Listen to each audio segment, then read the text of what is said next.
Terima kasih, Shalom saudara sekalian yang terkasih dalam Yesus Kristus. Senang sekali berjumpa lagi dengan Anda sekalian. Dari jauh saya mengikuti kabar-kabar di Indonesia. Sungguh hari-hari ini saya berdoa untuk Indonesia supaya semuanya aman dan sehat selalu. Baik, hari ini saya mau berbagi tentang hal yang sudah lama menjadi keprihatinan saya, karena saya tidak mengajar kitab suci ya, tapi saya mengajar teologi moral. Tentunya bukan tidak tahu sama sekali kitab suci. Untuk teologi memang harus tahu banyak tentang kitab suci. Nah, saya mengajar teologi moral. Tapi gini, di luar bidang studi saya teologi atau tidak teologi, di dalam hidup kita ini kita masih seringkali kalau mendengar kata moral itu udah males deh ya. Kita males karena seringkali pikiran kita langsung terarah kepada hukum, peraturan-peraturan. Nah, apalagi peraturan-peraturan dalam gereja Katolik ini menurut kita tuh sangat kompleks dan sangat susah gitu. Jadi ketika saya berangkat pertama kali untuk studi teologi moral, pertama di Amerika, kemudian di Roma, uh, uh, saya waktu di Amerika ada rekan imam yang tanya, kamu lagi studi apa di sini? Saya jawab teologi moral. Dijawab dengan ketus sekali, kamu ngapain belajar hukum-hukum itu lagi? jadi rekan sesama imam pun banyak menyalahpahami ini ya, tentang moralitas ini. Dan bukan salah mereka, tetapi bagian dari perjalanan gereja yang sebelum Konsili Vatikan kedua udah habis deh. Ini moralitas ini menjadi sangat-sangat sempit, sangat-sangat berorientasi pada hukum, dan kehilangan banyak sekali hal-hal yang sangat kaya dalam pembahasan moralitas di gereja. Ya, sehingga kata kebahagiaan hilang, kata tujuan hidup manusia hilang, kata rahmat hilang. Yang muncul adalah dosa, hukum, dosa, hukum, dosa, hukum, dosa, hukum. Terus begitu. Memang bentuk-bentuk secara rinci. Jadi saya enggan sekali ya dalam arti tertentu. Korupsi lo beda sama mencuri. Memang bentuk fisiknya berbeda, tapi itu kan mencuri sebenarnya, koruptor. Sama kan? Ini ada suara siapa? Itu ya cuma. Ya, baik. Jadi, mari kita lihat bagaimana kita kembali menurut Konsili Vatikan kedua, kita kembali ke sumber-sumber iman kita. Maka hari ini kita akan lebih melihat dari sumber yang dilupakan, yang tidak dilihat dengan baik, yaitu kitab suci. Ya, mudah-mudahan Anda sekalian sebagai umat beriman banyak paham tentang ini sehingga tidak salah persepsi tentang moralitas yang ada dalam gereja. Dari moralitas, saya mau katakan di dalam gereja Katolik, jangan salah paham, isinya adalah jalan kebahagiaan. Nah, oke, jadi kita mau melihat pada hari ini lebih serius lagi. Mengapa kok sampai disebut jalan kebahagiaan? Mengapa saya juga dengan yakin mengatakan hal ini? Meskipun persepsi masih saja hukum, dosa, kesalahan. Ya, mari kita lihat satu persatu. Nah, kalau ngomong moral dalam kitab suci, kita langsung menunjuk pada seorang tokoh yang sangat penting, yaitu Musa sang nabi. Ya, lalu Musa membawa 2 loh batu itu yang isinya adalah dekalog. Ini bahasa ini hafalkan baik-baik. Dekalog itu artinya Deka logos, deka 10 logos sabda. Jadi 10 sabda, 10 firman. Apakah itu keliru? Tidak, tapi ini bagian dari perjanjian lama. Nanti kita lihat ya. Nah, kita keliru, apalagi nanti kalau Anda mempunyai katekismus itu dibuka nanti bagian moralitas itu masih ya. Nah, ini repotnya. Masih menggunakan kategori dari 10 firman ini, 10 perintah Allah ini. Ada yang salah di sana? Tidak, tetapi kita lupa sesuatu yang sangat penting. Ini repotnya itu, mengubah mentalitas dalam gereja ini susahnya minta ampun. Ya, 10 perintah Allah. Nah, orang langsung menuju ke sini. Waktu katekumen diajari, kamu harus hafal 10 perintah Allah. Anak-anak SD diajari harus hafal 10 perintah Allah supaya hafal apa yang boleh dan tidak boleh. Jadi 10 perintah Allah itu perkara yang boleh dan tidak boleh. Kalau diargumentasi lagi, ya benar toh tulisannya di situ, buatlah ini, jangan. Ya memang, ya memang. Tapi mari kita lihat lebih dalam lagi, bagaimana 10 yang kita sebut 10 perintah ini. Sebenarnya saya tidak suka kata-kata itu, 10 perintah itu. Wong namanya dalam bahasa apa namanya, Yunaninya, teknisnya saja dekalog. Logos itu ucapan sabda, bukan perintah. Dari mana itu? Muncul dari The Ten Commandments, dari film Hollywood, yang dulu waktu kecil kita ada filmnya Musa, siapa itu bintang filmnya saya lupa, itu The Ten Commandments. What is this? Is this commandments? I don't think so. Mari kita lihat lebih dalam lagi, sebetulnya apa sih makna 10 perintah Allah, dan nanti bagaimana Yesus membaharui ini semua dan bergerak lebih dalam. Nah, kalau Anda baca Keluaran, konteksnya 10 firman Allah, makanya kitab suci itu tidak boleh dipenggal-penggal ya. Kitab suci itu harus dibaca dalam keseluruhan perikopnya. Ketika ada 10 perintah Allah itu konteksnya apa? Ya, ini penting sekali. Konteksnya kalau Anda membaca Keluaran 19 itu, coba Anda buka Keluaran 19, supaya buka bukunya, supaya tidak buka-buka yang lain. Buka film tentang korupsi tadi. 19, oke. Ya. Nah, sebelum kita masuk ke ayat 20, perikop ke-20, konteksnya itu adalah Tuhan menampakkan diri di Gunung Sinai. Nah, kalau Anda pernah ke Sinai, saya pernah ke sana pada waktu itu, harus jam 2 malam, naik ke atas, dingin-dingin. Memang menarik sekali ya, sampai di puncak Sinai. Lalu melihat keadaan sekitar di mana dikatakan di situ Tuhan menampakkan diri padamu. Konteksnya 10 perintah, yang disebut 10 perintah atau 10 sabda, itu saya lebih senang 10 sabda, itu adalah epifania, penampakan Allah. Mistik ini konteksnya.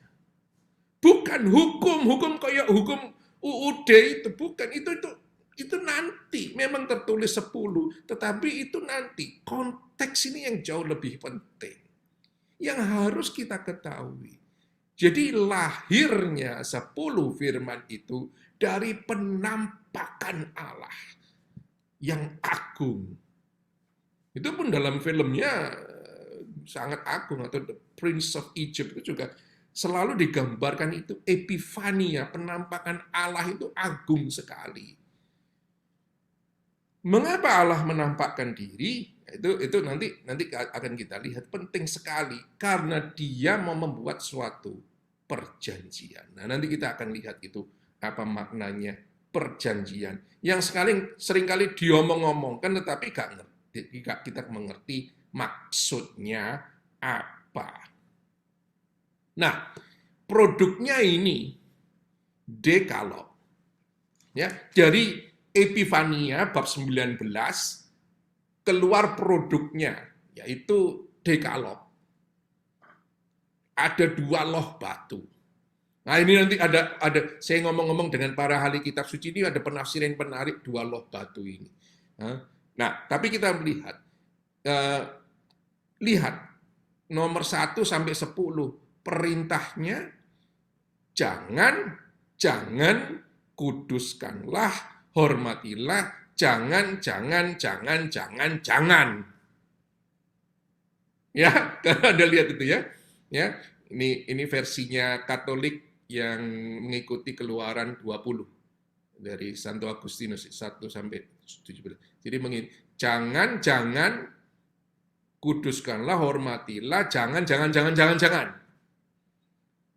Nah, ya tidak begitu salah sih kalau disebut commandments, perintah. Tetapi coba lihat pertama-tama, mengapa Allah berkata, jangan menyembah berhala, berbaktilah padaku saja, cintailah aku lebih dari segala sesuatu. Nah, ini penting saudara sekalian, pembukaan ini penting, karena nanti inilah yang meletakkan sesuatu yang sangat penting. Yaitu apa? Ini. Jadi, Allah hendak mengadakan suatu perjanjian. Apa sih perjanjian itu?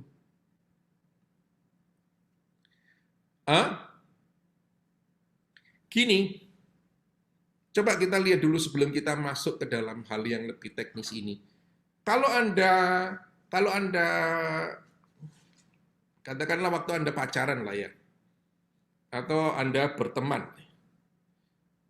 itu pasti punya apa ya? Punya syarat-syarat kayak gini gampangnya. Kalau saya cowoknya, lalu ada cewek saya namanya Inge, katakanlah gitu ya. Si Inge ini ketika saya ngomong sama si Inge gini, lah dalam pacaran itu kita pasti ngomong gini, ya udah kalau kamu mau sama aku, ya jangan jalan lagi sama Andrew ya. Terus dia tanya kamu, ya udah kalau kamu mau sama kita sudah jadian, jadi kamu jangan lagi pergi ke rumahnya Shirley. Nah, that's commitment. Ada perjanjian antara 2 orang ini. Sebuah kasih harus dilindungi oleh sebuah perjanjian supaya tidak dilanggar. Supaya jalannya langgeng, supaya pacarannya bagus gitu. Tidak kesana kemari. Kalau kamu gini, nanti kalau jalan di mall, ya jangan lirik-lirik kesana kemari ya. Kata-katanya lagi jangan. Tetapi maksud jangan itu bukan melulu larangan, tetapi ada sesuatu yang lebih lagi. Hey, mari kita komitmen dengan apa yang kita janjikan bersama. Kita buat perjanjian, kita jaga perjanjian itu. Nah, maka dari itu nanti komitmennya semakin meningkat ketika nanti menikah, maka ada di hadapan saksi, di depan gereja dengan berkat Allah. Nah, ini semua konteksnya adalah perjanjian. Itu yang terjadi di Sinai. Allah dari inisiatifnya mau buat janjian dengan Israel supaya dia menjadi 2 orang yang sedang membina relasi. Maka pertama-tama kata-kata yang tadi ini kita lihat lagi, jangan menyembah berhala, berbaktilah kepadaku saja, cintailah aku lebih dari segala sesuatu. Persis kata-kata orang waktu pacaran. Ya enggak? Persis. Jangan menyembah berhala. Allah nanti ditulis dengan jelas, Allah Israel adalah Allah yang cemburu.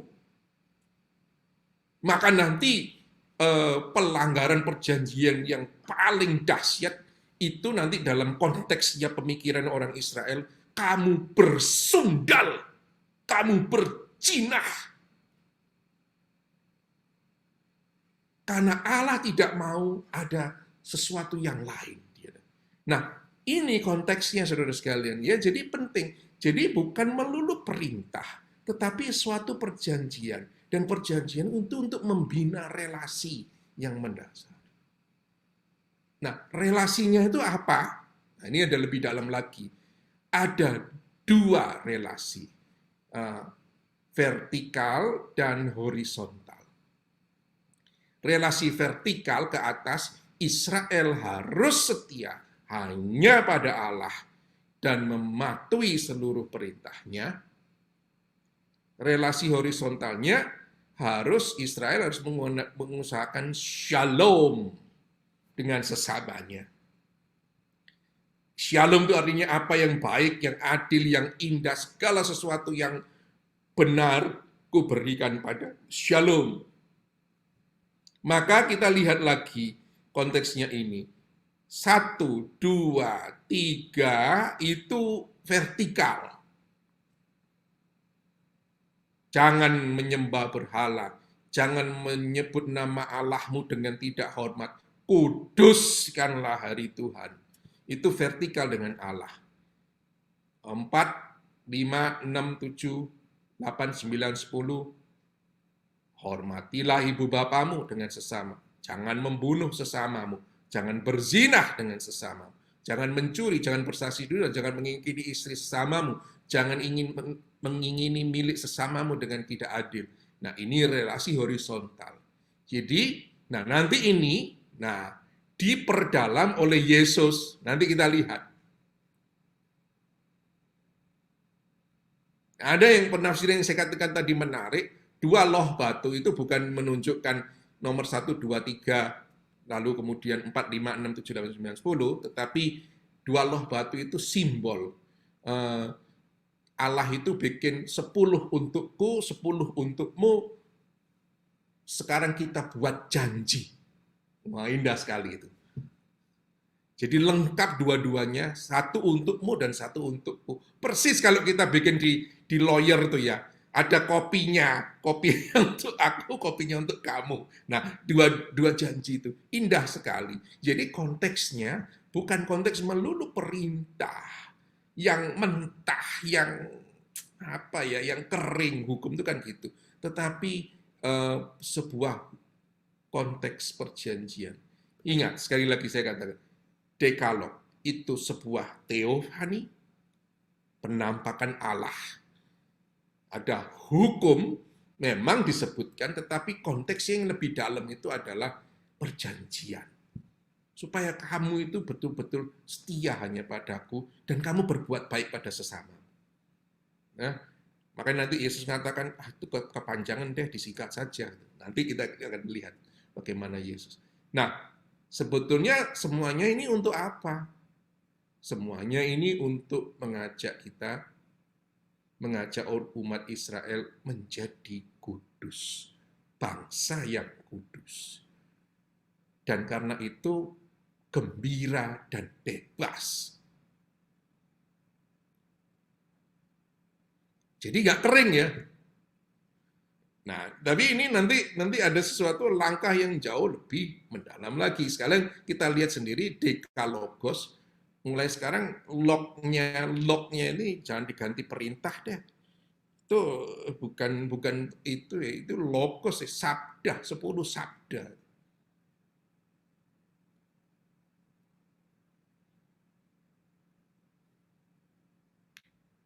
Ya, baik. Itu tentang yang sering kita salah pahami dalam moralitas kita, yaitu tentang hukum. Ya, memang tertulis hukum, de facto memang hukum, tetapi kemudian bukan itu yang dimaksud. Yang dimaksud adalah perjanjian. Dalam perjalanan waktu, Nah, ini nanti yang repotnya itu. Dalam perjalanan waktu, nanti oleh orang Yahudi ini perjanjian yang anu itu dibuat jelimet. Sudah 10 banyak dibuat jelimet lagi dengan ratusan perintah-perintah yang kecil gitu. Sampai membuat orang rasanya tidak bisa bergerak karena dicekik oleh hukum. Dan itu nanti Yesus datang marah-marah katakan ini semua tidak penting. Kalau Anda pergi eh, ke misa hari-hari ini ya itu dibacakan ini Injil yang sangat penting. Serial berapa minggu lalu dan minggu ini. Nah, dalam konteks itu kita sekarang beranjak ke Yesus, ya. Mari kita buka Matius 19.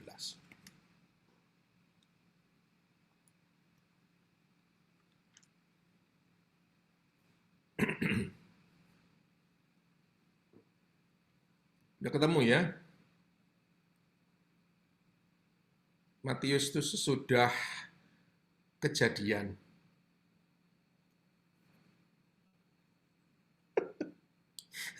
Orang Katolik kan gitu, cari Matius di mana. Saya dulu memberi retret guru-guru saya, ayo buka kitab Injil Lukas. Waduh, 2 menit nggak ketemu. Bilang, oh itu sesudah Wahyu, saya bilang dicari. Oh sudah Wahyu, nggak ada daftar isi ya, gobloknya kau. Balas dendam sama gurunya. Hah, baik, mari kita lihat. Ya ini ada seorang kaya ya, anak-anak Yesus bertemu dengan seorang pemuda yang kaya. Ini lukisan ini bagus sekali, bagaimana pemuda kaya itu berhadapan dengan Yesus ya. Dia tanya, guru yang baik, perbuatan apakah yang harus kuperbuat untuk memperoleh hidup yang kekal? Ya, masuk dalam kerajaan surga, menjadi bahagia.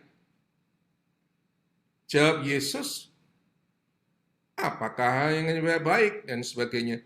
Hanya satu yang baik, tetapi jika engkau ingin masuk dalam hidup, turutilah segala perintah Allah. Bagi mentalitas orang Yahudi apa? Dekalog. Jelas. Kata orang itu kepadanya, perintah yang mana? Kata Yesus, mengutip Dekalog, terutama perintah bagian yang kedua, ya, jangan membunuh, jangan berzina, jangan mencuri, jangan mengucapkan saksi dusta, hormatilah ayah ibumu, kasihlah sesama manusia seperti dirimu sendiri. Nah, kata pemuda itu apa? Itu bagus sekali. Semuanya itu sudah kuturuti, apalagi yang masih kurang. Hei, lihat ini. Pentingnya ini. Semua sudah kuturuti, apalagi yang masih kurang. Artinya 10 perintah Allah, 10 sabda Allah itu sudah dipenuhi dia. Dan tidak salah loh ya, tidak salah. Yesus tidak pernah menyalahkan. Anak ini adalah anak yang menuruti hukum dengan baik. Pertanyaannya begini, sebelum kita lanjutkan baca, apa bagi Yesus cukup? Karena dia tanya, apalagi yang masih kurang? Oh, gaya, anak muda kan biasanya gaya, apalagi masih kurang. Kata Yesus kepadanya, jikalau engkau hendak sempurna.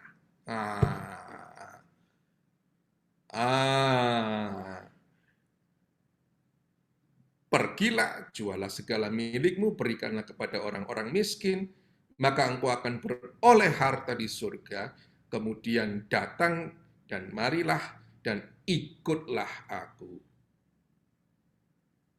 Nah, ayat 22 itu bagus. Ketika orang muda itu mendengar perkataan itu, pergilah ia dengan sedih, sebab banyaklah hartanya. Nah, ini bukan perkara harta atau apa ya, tetapi Yesus mengatakan, oke, kamu kira kalau sudah melakukan hukum semua itu sudah hebat, you. Mari kita jalan lebih dalam lagi. Coba lepaslah yang apa menurutmu. Nah, ini penting sekali pada waktu orang Yahudi itu memahami harta itu sebagai berkat-berkat Allah. Oke, kalau gitu berkat-berkatmu itu ambil semua, jadilah berkat bagi orang lain, ikutlah aku. Yesus ini berat ya kali ya, Om ya. Lalu dia sedih, dia nggak mau menjadi berkat. Nah, saudara sekalian, ini Yesus mau mengatakan di sini, hey, hidup hanya menuruti hukum tidak cukup bagi pengikutku. Dan Yesus katakan, kalau you mau sempurna, dan nanti ini akan menjadi ajaran yang pokok dalam khotbah di bukit, menjadi sempurna.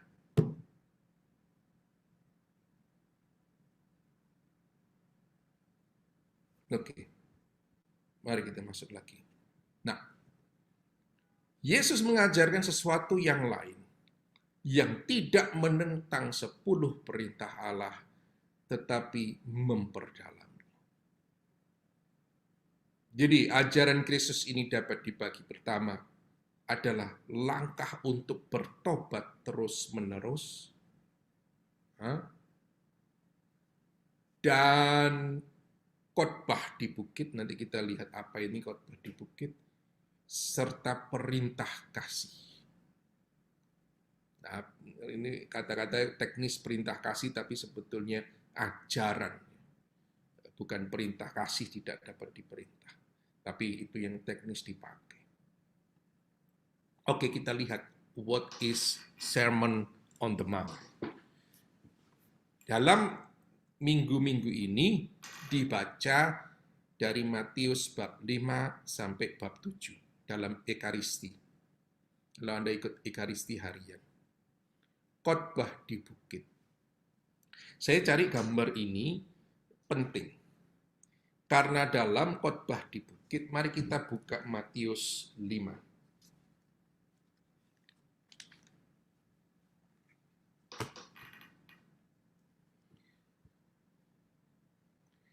Bagi para ekseget, para ahli kitab, kita melihat kata-kata yang awal itu, Matius 5 ayat 1 itu penting. Ketika Yesus melihat orang banyak itu, naiklah dia ke atas bukit, dan setelah ia duduk, datanglah murid-muridnya berkata kepadanya. Murid-muridnya kepadanya. Maka Yesus mulai berbicara dan mengajar. Naik bukit, duduk, berbicara, mengajar. Nah, nanti yang keluar adalah kata-kata yang terus diulang-ulang di dalam Matius bab 5 sampai bab 7 ini. Amen, amen, legohumin, itu bahasa Yunaninya. Artinya sesungguhnya aku.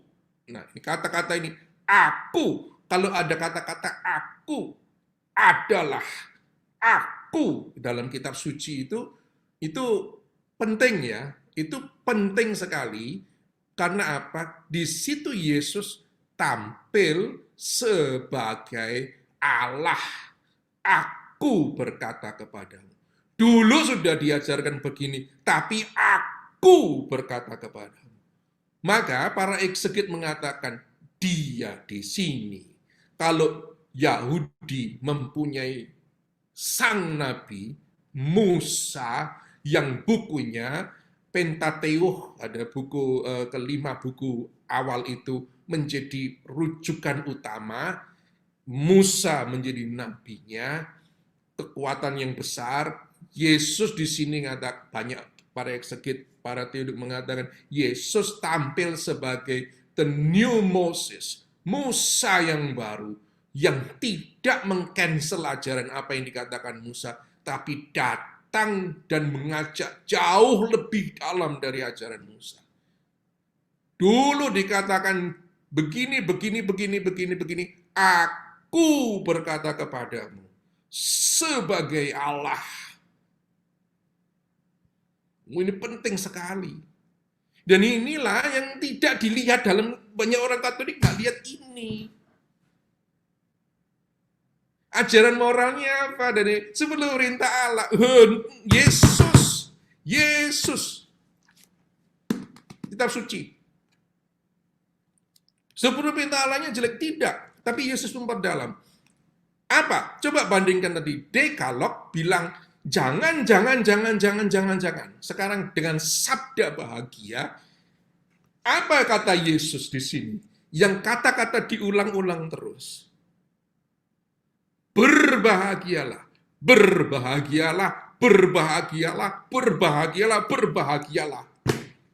Saya tidak bikin judul sendiri. Itu judul dari Yesus. Moralitas Yesus. Jalan kebahagiaan. Apakah bertentangan dengan jalan jangan tadi? Enggak. Tapi Yesus mengatakan masuk lebih dalam lagi. Bukan sekedar jangan, tapi bahagia. Yesus mau mengatakan, kalau you masuk lebih dalam lagi, seperti dikatakan pada pemuda yang kaya itu, kalau you mau jadi sempurna, masukilah jalan kebahagiaan ini. Kalau you tidak mau jadi sempurna, ya sudah. Kita mau pergi kayak pemuda kaya itu. Nah, saudara sekalian yang terkasih dalam Yesus Kristus, ini yang selalu banyak ibu-ibu banyak mengeluh ya dengan saya karena suaminya tidak pernah mau pergi ke gereja. Terus kalau ke gereja itu nunut. Ya. Mudah-mudahan nanti masuk surga bisa nunut. Kalau enggak ya ditinggalkan sendiri. Istrinya saja masuk surga, suaminya masuk surga. Lalu argumentasinya bapak-bapak itu kan merasa diri canggih. Yang penting kan berbuat baik. Gak perlu gereja. Yang penting kan berbuat baik. Oh ya. Loh, terus bedanya apa? Bedanya apa kita itu dengan orang Buddha, orang Muslim, orang Hindu, orang yang ateis sekalipun. Mereka juga berbuat baik. Yesus tidak mengajak kita berbuat baik, saudara. Dia beranjak lebih dalam. You harus menjadi sempurna. Seperti Bapamu di surga sempurna adanya. Kalau begitu, masukilah jalan kebahagiaan ini. Mampus deh. Jadi orang Katolik itu berbuat baik. Enggak, kita tidak hanya diminta untuk jadi baik, tapi diminta untuk menjadi sempurna. Nanti ada konsekuensinya di sini. Nah, sabda bahagia ini, saudara sekalian, saya tuliskan di sini tidak. Ini, jadi haruslah kamu sempurna. Ini dalam konteks khotbah di bukitnya, sama seperti Bapamu di surga sempurna adanya. Ini gambar saya temukan bagus sekali, tapi agak rumit tulisannya. Tidak equal sebenarnya Yesus dengan Musa ya.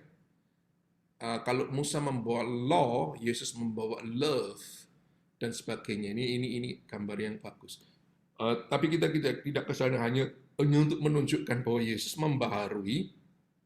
Membaharui itu bukan membuang yang lama, tetapi memperdalam yang lama. Maka dari itu, kalau nanti dalam Matius dikatakan, tidak satu titik pun dalam kitab Taurat aku cancel ya, aku hapus. Tidak, tapi aku perdalam. Coba, nah kita senang terus kemudian, wah Romo diajak berbahagia, jalan kebahagiaan. Mari kita baca jalan kebahagiaan ini. Apa? Yesus ini, aduh terlalu deh. Yesus ngajak terlalu. Apa itu jalan kebahagiaan? Kita lihat pelan-pelan. 1. Berbahagialah orang yang miskin di hadapan Allah, karena merekalah yang mempunyai kerajaan surga. miskin. Hahaha. Pemuda kaya tadi selain kaya hartanya, tetapi dia lebih-lebih tidak miskin di hadapan Allah. Apa yang masih kurang? Seluruh perintah sudah aku lakukan. Seperti banyak pembicara-pembicara itu yang merasa hebat. Apa yang masih kurang? Ego ini kan sudah jadi pembicara hebat. Yang miskin di hadapan Allah. Karena engkau yang memiliki seluruh kerajaan surga.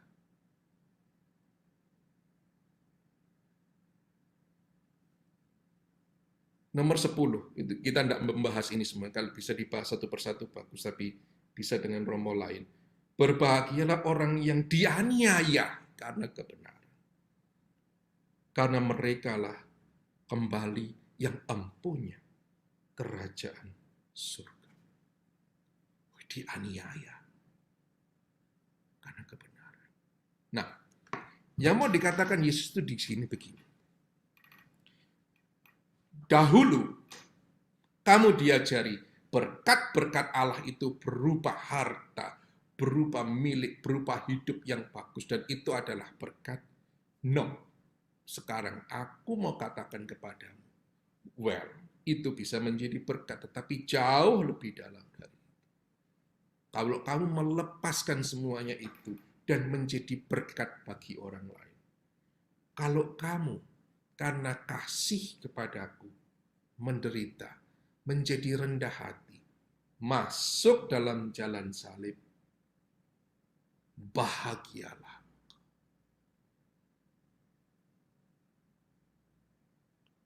Maka nanti kalau kamu lihat Matius 5 itu isinya kata-kata, dulu kamu sudah diajari begitu, sekarang aku berkata kepadamu. Dulu diajari misalnya tentang mengasihi musuh. Ya, tentang mengasihi musuh. Ah, ini dulu sebentar. Oke. Mempersembahkan persembahan.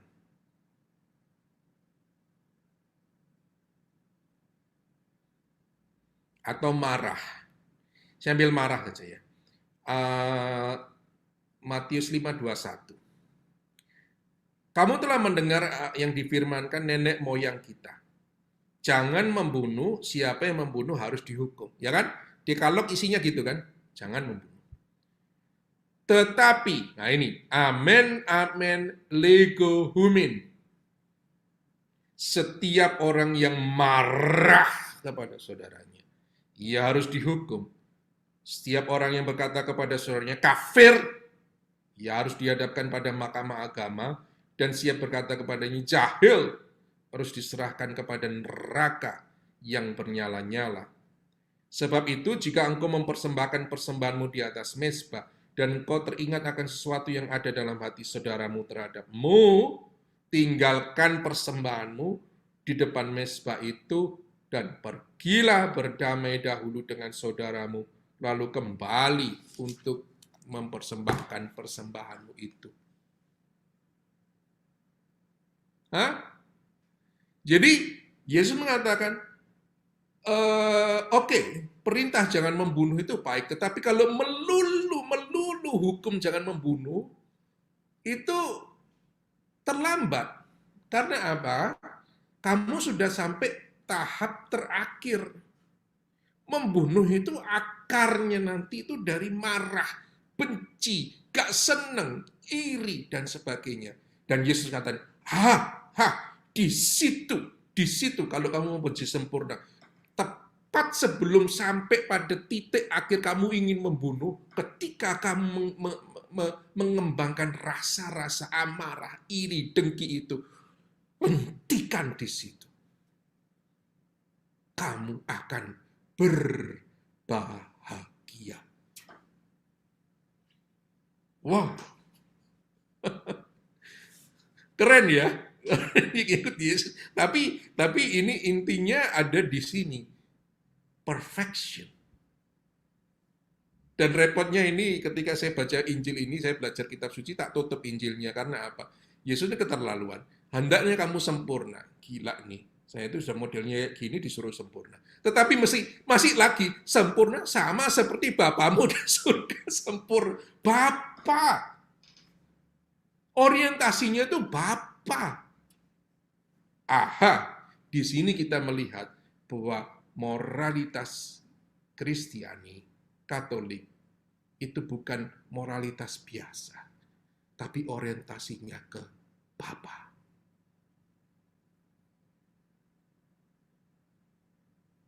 Menjadi sempurna, menjadi bahagia. Nah, kita tentu bertanya ini, saudara sekalian.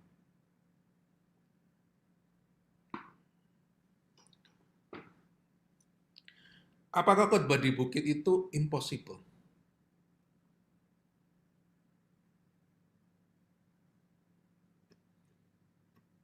Kita mengatakan, kalau itu impossible, kita itu melihat gini, yang dilihat itu adalah apa? Seperti pemuda kaya tadi.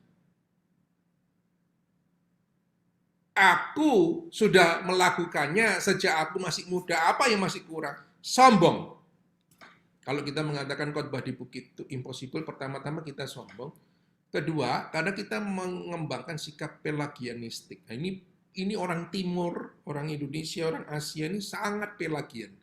Artinya kesempurnaan, perfection, itu karena usahaku. Maka aku bertapa, puasa, askese, supaya aku jadi suci. Bisa sampai tahap tertentu. Tapi tidak bisa mencapai the perfection. Why? Karena pertama-tama kita tidak bisa untuk menjadi sempurna. Karena itu kita membutuhkan, dan ini yang sudah dilupakan dalam moralitas kita, dan ini yang sudah dihapus dalam ajaran moralitas kita. Itu saya paling mangkel melihat ini. Yaitu melupakan peran penting Kristus dan Roh Kudus yang memberi kita rahmat.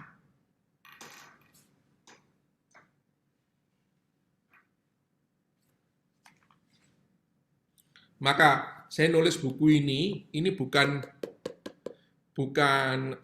sok-sokan supaya saya nulis buku, tapi ini dari passion saya ya.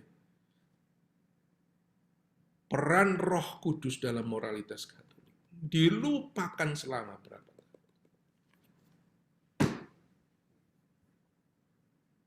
Ya, jadi kalau kita mengatakan bahwa isi khotbah di bukit itu impossible, itu karena kita pertama sombong seperti pemuda kaya lagi, merasa bahwa akulah yang harus melakukan. Dan sikap pelagianistik itu sama. Pelagian itu aku bisa menjadi suci, mencapai tahap kekudusan tertentu tanpa bantuan Allah. Aku bisa. Enggak. Jalan ini adalah jalan kerendahan hati. Maka dari itu, khotbah di bukit jalan kebahagiaan pertama. Berbahagialah orang yang miskin di hadapan Allah. Sang pemuda tadi itu sudah kaya secara harta, tapi juga dia kaya secara rohani. Artinya dia tidak miskin di hadapan Allah. Sombong. Aku sudah melakukan semuanya. Apa yang masih kurang? Sombong.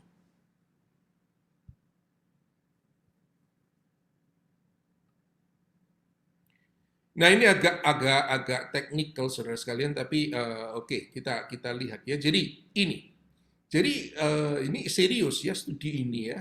Jadi nggak tahu ini banyak teolog moral nggak tahu baca atau nggak ngerti aku. Nah ini studi ini serius. Dia mengatakan begini.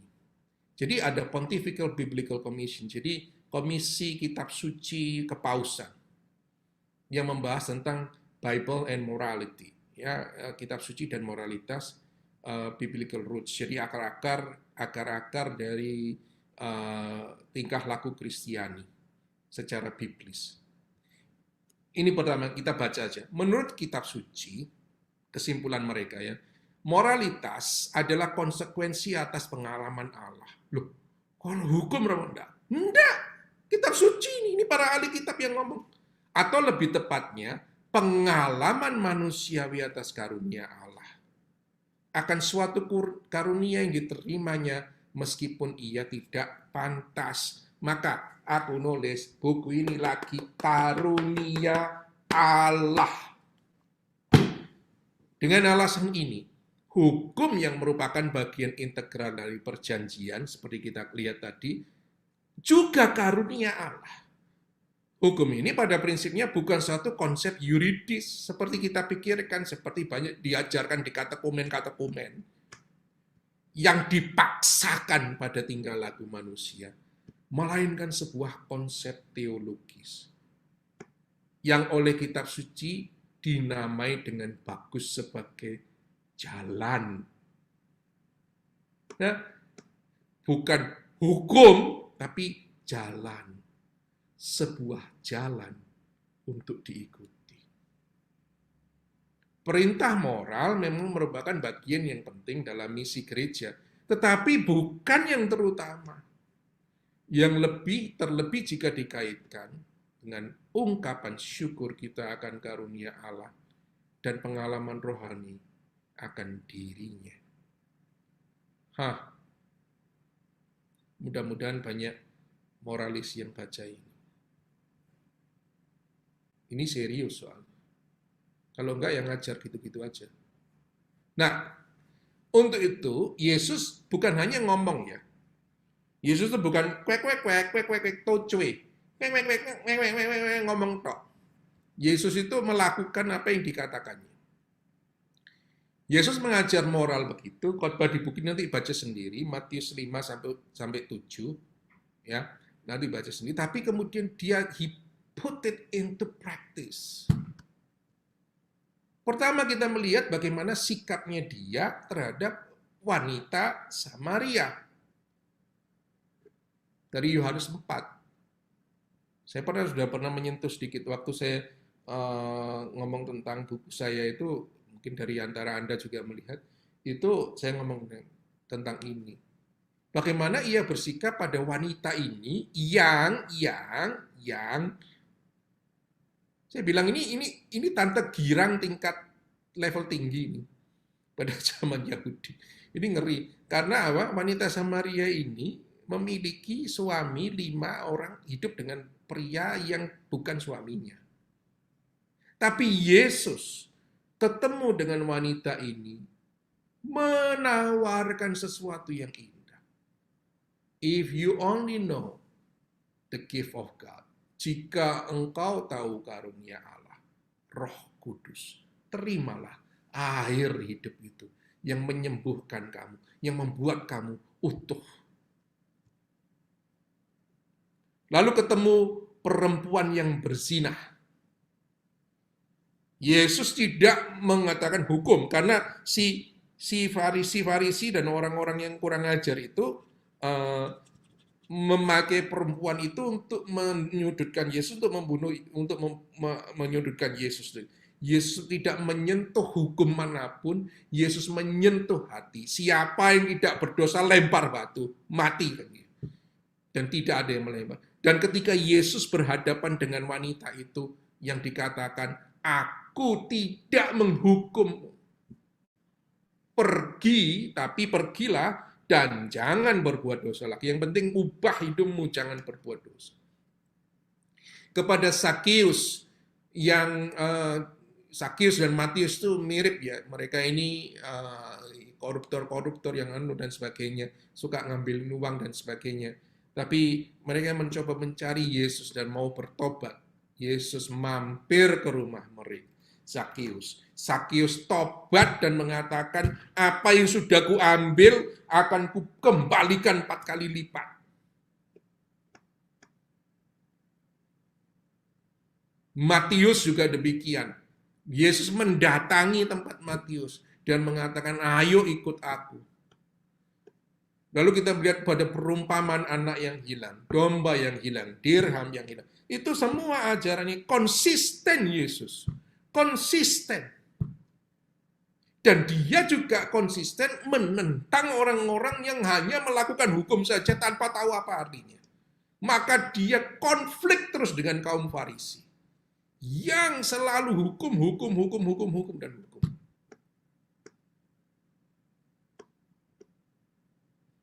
Dia mengkritik lawyer pada Lukas bab 10 yang menanyakan siapakah sesapaku manusia, itu tentang perumpamaan tentang orang Samaria yang baik hati itu.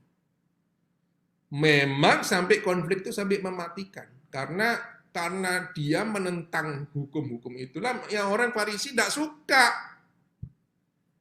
Dan kita hidup di Indonesia itu dikelilingi oleh kaum Farisi itu yang ngomong seenaknya saja. Ya, jadi Yesus bukan hanya mengajar tetapi juga memberikan teladan. Kita sudah melihat contohnya tadi. Dia adalah sahabat para pendosa. Meskipun dikritik, tapi ini saya suka sekali ya dengan gaya stylenya Yesus ini. Dia tuh loh duduk selalu, ada ekseget yang mengatakan dia tuh selalu ada makan bersama.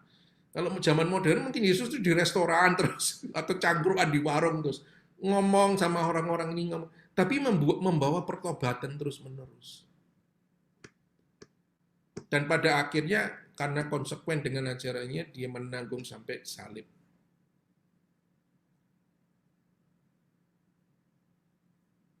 So, apakah Yesus menentang hukum? Enggak. Tapi Yesus beranjak lebih dalam dari hukum. Dan menunjukkan, it's not about law. Nah, moralitas Katolik, saudara sekalian, itu tidak berpusat pada hukum. Konsili Vatikan kedua sudah mengajak untuk kembali ke sumber yang terutama yaitu kitab suci. Repot ya. Memang untuk mengajak bertobat seluruh gereja itu repot karena sudah terlanjur sebelum prakonsili itu dibentuk oleh pemikiran-pemikiran yang kadang-kadang kita masih terkena dampaknya, yaitu hukum-hukum terus. Coba ini saya kasih contoh satu. Ini di Amerika ya, di Indonesia juga ada. Yang modelnya kayak gini masih banyak. Ya, ini yang nulis entah imam, entah orang apa nulis di koran gini. Coba kita baca. Reverence for the Eucharist. Jadi hormat pada Ekaristi. Many Catholics attending the Mass. Intinya gini, menurut Pew Research ini hanya sepertiga Katolik yang percaya akan kehadiran Kristus dalam Ekaristi. Oh iya, parah memang, iya parah. Nah, tapi ini dia mengatakan gini, a good majority of Catholics do not agree with some of Mother Church teaching. Ya, jadi banyak orang Katolik mayoritas tidak percaya pada ajaran Bunda Gereja. Heresi, bid'ah. Nah, ngomong gini itu gampang. Orang tidak melihat ke dalam ya. Terus dia mengatakan, please respect, please gini, harus pengakuan dosa dan sebagainya. Iya, ya benernya bener. Tetapi ini, kalau kamu tidak setuju dengan apa yang diajarkan gereja, bahkan kamu tidak setuju dengan salah satu ajarannya, kamu tidak boleh menerima komuni. Oh my goodness. Oh my goodness.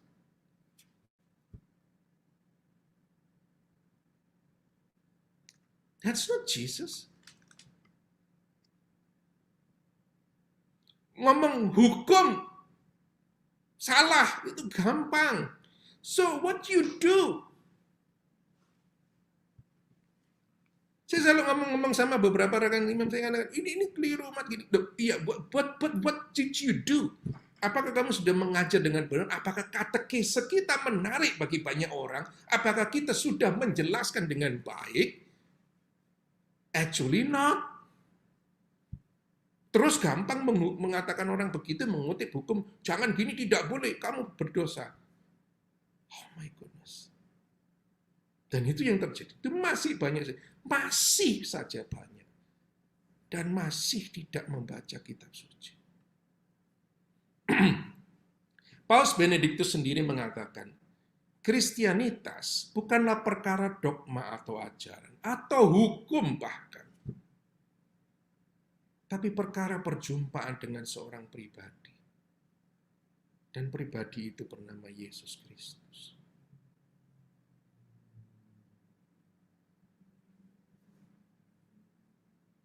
Nah, so miss the point. Banyak miss the point.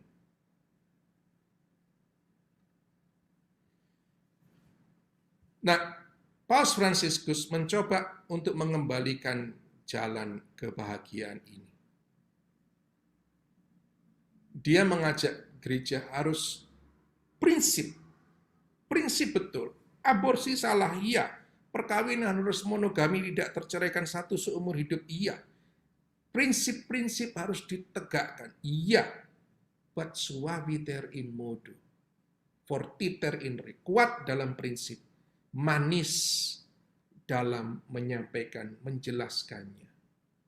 Ideal Injil tetap dijaga, itu isinya Amoris Laetitia. Tidak mengubah norma-norma, tapi mengajak pentingnya seperti Yesus. Memahami setiap pribadi mempunyai kondisi tertentu, sehingga dia mengambil keputusan ini dan itu. Mencoba berempati, tidak hanya mengutip hukumnya begini, pokoknya begini ya begini. Lalu mendampingi dalam discernment, ya, dalam menegaskan kembali. Enggak, kamu itu keliru. Mari kita lihat lagi lebih dalam. Oh ya, situasi hidupmu begini. Oke, kita mengerti. Mari kita coba kita lihat lagi pelan-pelan. Untuk apa? Dia mengatakan dengan jelas dalam Amoris Laetitia, supaya ideal pesan Injil itu tetap dijaga. Tapi pelan-pelan, jangan hanya ngomong hukum saja. Ini ngomong hukum saja gampang. Anak SD aja bisa. Baik, jalan moralitas kita adalah jalan kebahagiaan. Anda mau mengikuti siapa? Mengikuti Yesus yang penuh kebahagiaan. Mengajak kita untuk menjadi sempurna. Menyediakan rahmat-Nya yang besar. Atau mau ikut yang sebelah kiri, Farisi yang mengutip hukum, sampai akhirnya menjatuhkan hukuman kepada dia yang mau memperdalam hukum itu sendiri, yaitu Yesus Kristus. So, pilihan ada di tangan Anda. Terserah. Saya sudah sedikit mengupas tentang kedalaman jalan kebahagiaan ini. Amin. Ada lagi Bapak dan Ibu sekalian? Baik, Sis, kalau boleh saya tanya. Boleh Pak, silakan dengan Pak Rosidi ya. Ya, betul. Ya, silakan Pak. Tadi Romo menjelaskan bahwa kita di Indonesia itu di sekitar atau dikelilingi oleh orang-orang Farisi. Yang dimaksud orang Farisi di Indonesia ini siapa, Romo? Terima kasih. Karena ini online ya, jadi ya tahu sendiri lah ya. Orang yang selalu mengutip hukum tapi sebenarnya nggak ngerti hukum itu apa. mengutip kitab suci tapi nggak ngerti kitab suci yang dimaksud di situ apa. Dan itu banyak sekali. Dan itu tidak ada bedanya dengan orang-orang Yahudi yang kaum Farisi itu yang konflik terus dengan Yesus ya.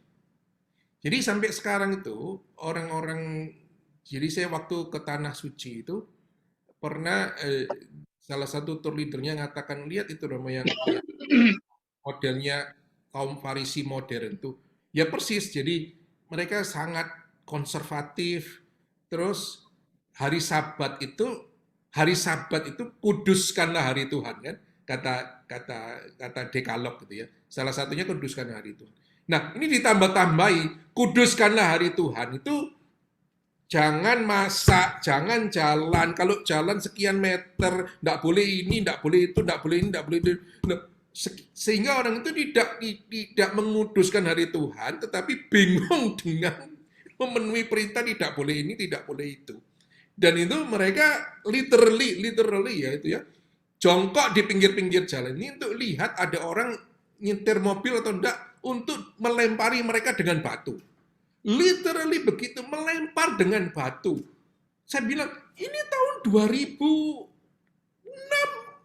melempari orang dengan batu. Kayak zaman 2000 tahun yang lalu. Hey, literally begitu. Otaknya ini hukum, dan hukum, tetapi tidak mengerti apa yang dimaksud dengan hukum itu. Dan itu banyak itu di negara kita, tahulah sendirilah kita siapa aja kayak gitu. Harus kayak gini, harus kayak gitu, harus kayak gini, kayak gitu. Nah, itu yang sangat mendapat tantangan besar dari Yesus. Perintah kasih Yesus itu mengatakan, kasihilah Tuhan Allahmu dengan segenap hatimu, dengan segenap jiwa ragamu, dan dengan segenap akal budimu, dan kasihilah sesama manusia seperti dirimu sendiri. Itu kayaknya menampar muka orang-orang ini. Mengapa? Karena mereka punya ratusan hukum, dan Yesus kayaknya mengatakan, gak penting semuanya itu. Yang penting kamu kasih 2 perintah kasih. That's it. Marahlah mereka.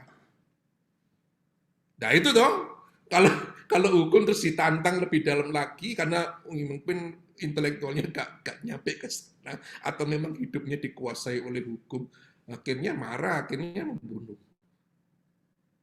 Maka nanti Paulus yang mantan orang Farisi itu mengatakan, ya, hukum ini membawa kematian.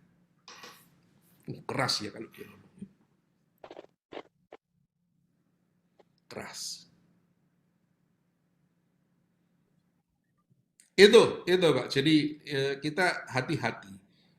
Dan hati-hati kita di lingkungan gereja itu masih ada juga kayak gitu. Apalagi ini yang yang sering kali saya jumpai orang-orang yang sok mengerti tentang liturgi. Wah, itu repot. Nanti enggak boleh begini, enggak boleh begitu, harus kayak gini, harus kayak gitu. Semua superficial sekali sehingga kita lupa merayakan iman kita.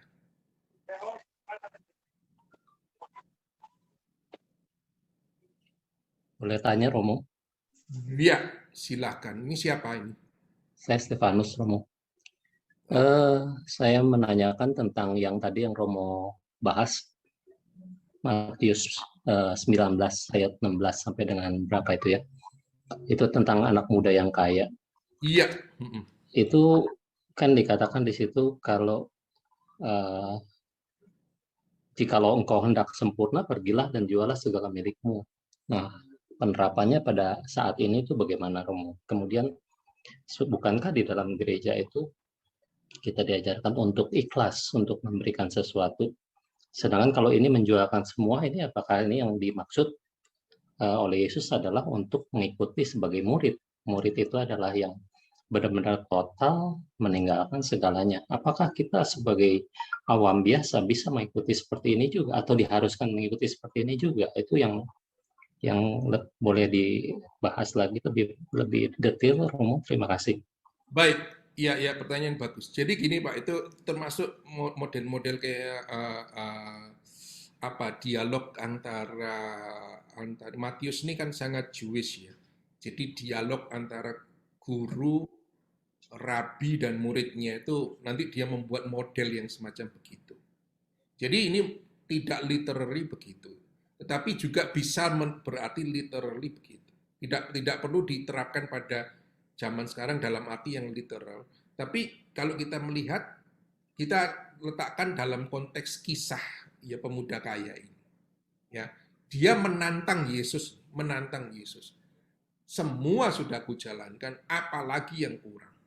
Yesus mengajak, oke, sudah jalankan bagus, tapi kamu merasa kamu kaya di dalam dirimu sendiri, kamu merasa bahwa berkat Allah itu untuk diriku sendiri dan aku kaya, kepenuhan, kayak saya sudah berprestasi. Oke, kalau kayak gitu. Baik, kalau you mau sempurna, ini istilahnya gitu, you mau sempurna, ya jualah sebuah milikmu. Lepaskanlah semuanya itu dan ikutlah aku. Dan sayangnya sedih. Sayangnya sedih. Tentunya panggilan ini tidak apa namanya untuk secara umum tidak bagi semua orang ya, tapi kalau ya kami menjadi salah satu contoh gitu ya, bahwa dalam hidup seperti hidup religius mengkaulkan kaul kemiskinan dan itu diatur di dalam hukum gereja, tidak ada harta milik gitu. Saya masih ingat ketika saya masuk biara, keras dan saya shock waktu itu. Saya ingat waktu itu diantar oleh orang tua, lalu makan dulu sebelum masuk biara, makan sate. Saya masih ingat, lalu uang kembalian parkiran itu masih saya kantongin gitu. Sampai masuk, orang tua lupa, kembalian parkiran berapa sih? 600 rupiah saya waktu itu. Lalu saya letakkan di kamar ya, ada uang gitu untuk apa gitu ya di biara. Tapi minggu kedua setelah di situ Romo magisternya itu mengatakan, kamu masih punya uang nggak di kamar? Uang ya nggak punya. Sungguh nggak ada? Oh ya ada 600 rupiah. Berikan ke saya.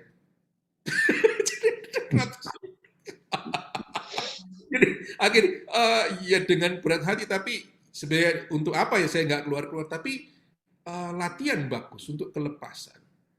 Setelah itu saya merasa lepas bebas ya, diajar begitu lepas bebas. Ketika menjadi kaulnya semakin menjadi kaul kekal dan sebagainya, saya dikasih tanggung jawab untuk pegang uang banyak sekali, punya komunitas untuk orang miskin, untuk kelompok sosial dan sebagainya. Tapi dengan kelepas bebasan, ya tenang-tenang aja gitu loh, nggak merasa sudah terlatih, tidak ada rasa ingin memiliki. And that's the kingdom of God, I think. The kingdom of God is, kata Paulus, it's a joy in the Holy Spirit. Justice and peace. That's what Jesus wants. Bisa menjadi perenungan bagi aku. Terima kasih Romo. Romo boleh tanya Romo, dari Frans Romo. Boleh. Menarik tadi Romo bilang, ini pertama kali juga saya bisa secara detail mendengar Romo bilang itu the Ten Commandment itu, the first 5 itu vertikal, the second 5 itu horizontal. Betul ya Romo ya? Iya. Nah udah gitu tadi Romo bilang itu we have to go deeper gitu loh. Dengan perintah yang utama dan terutama kan gitu kan Romo?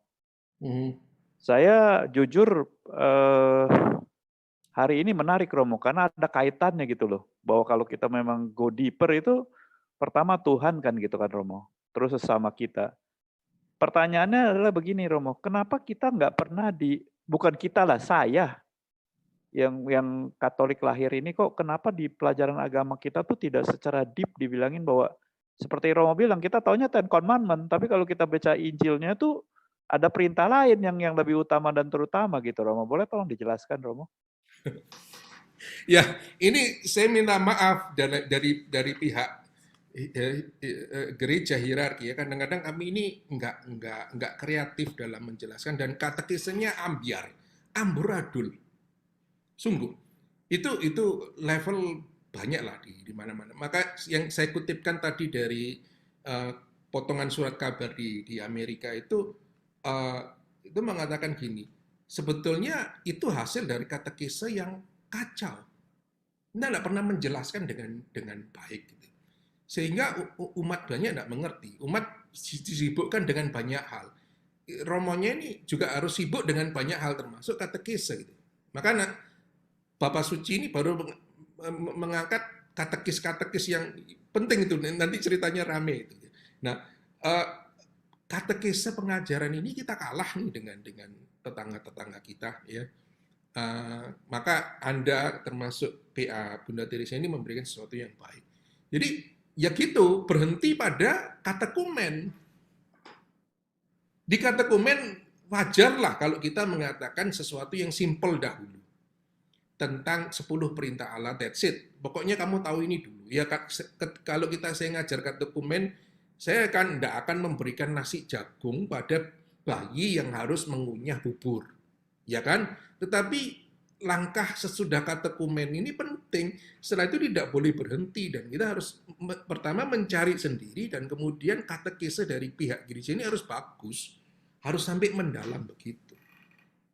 Dan kalau Anda sungguh-sungguh belajar, itu yang saya bagikan pada hari ini,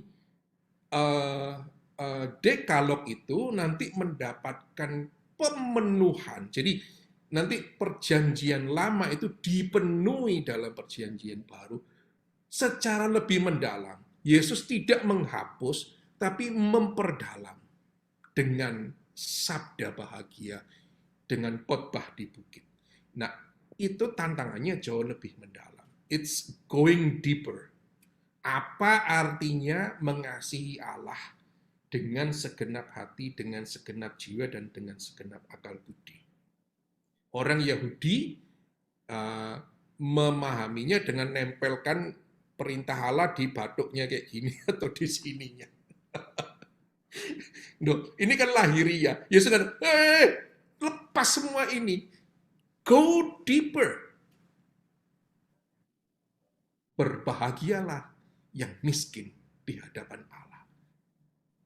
Berbahagialah orang yang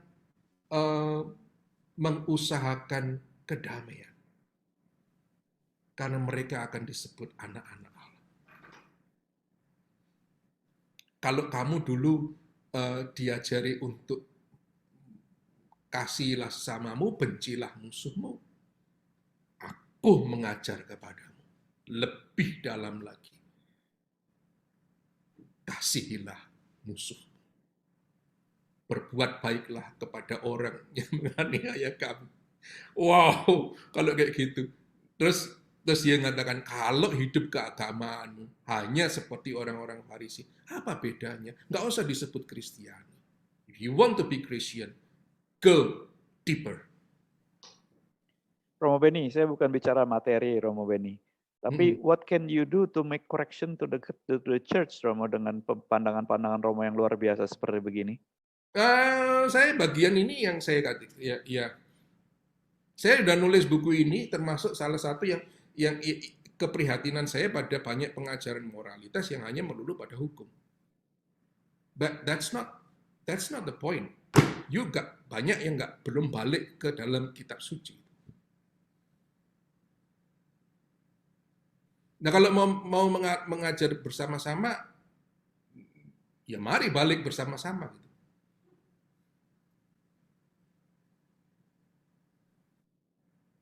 Terima kasih, Romo. Ya.